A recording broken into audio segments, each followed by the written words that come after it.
ఐదు రాష్ట్రాల అసెంబ్లీ ఎన్నికల ఫలితాలపై కేంద్ర మంత్రి బండి సంజయ్ హాట్ కామెంట్స్ అయితే చేశారు. దేశ రాజకీయాల్లో కాంగ్రెస్ అధికారంలోకి రాదని ఆయన చెప్తున్నారు. రాహుల్ గాంధీని రాజకీయ నాయకులుగా ఆ పార్టీ నాయకులే గుర్తించట్లేదని ఆయన అంటున్నారు. దేశ ప్రజలంతా పశ్చిమ బెంగాల్లో బీజేపీ గెలవాలని కోరుకున్నారని అంటున్నారు. మరి ఈ ఫలితాలు కాంగ్రెస్ ఇతర పార్టీలకు గుణపాఠం చెప్పాయన్నారు. ఇక తెలంగాణ సీఎం రేవంత్ రెడ్డి ఎక్కడ అడుగు పెడితే అక్కడ కాంగ్రెస్ ఓడిపోతుందని, ఇందుకు తాజా ఫలితాలు నిదర్శనమని అన్నారు.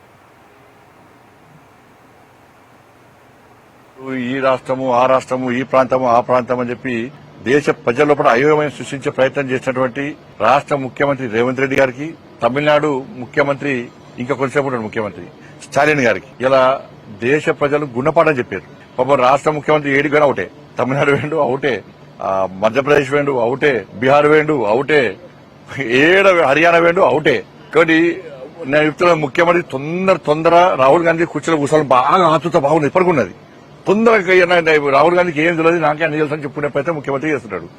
ఇవాళ ఏమైంది, ఇవాళ ఇప్పుడు వచ్చిన ఫలితాల ప్రకారం బెంగాల్లో మేము గెలిచే అవకాశాలు ఎక్కున్నాయి, పాండిచేరిలో మేము గెలిచే అవకాశాలు ఎక్కున్నాయి, అస్సాంలో వారు వంచే లెక్కనే ఫలితాలు వస్తున్నాయి. ఇవాళ కేరళలో ఆ కమ్యూనిస్ట్ ప్రభుత్వం 3 సార్లు 2 సార్లు అయింది కాబట్టి ప్రజల వ్యతిరేకత ఉంది కాబట్టి అది గుడ్డిలో మీరు గెలిచే ప్రయత్నం గెలుస్తున్నారు కావచ్చు అంతే.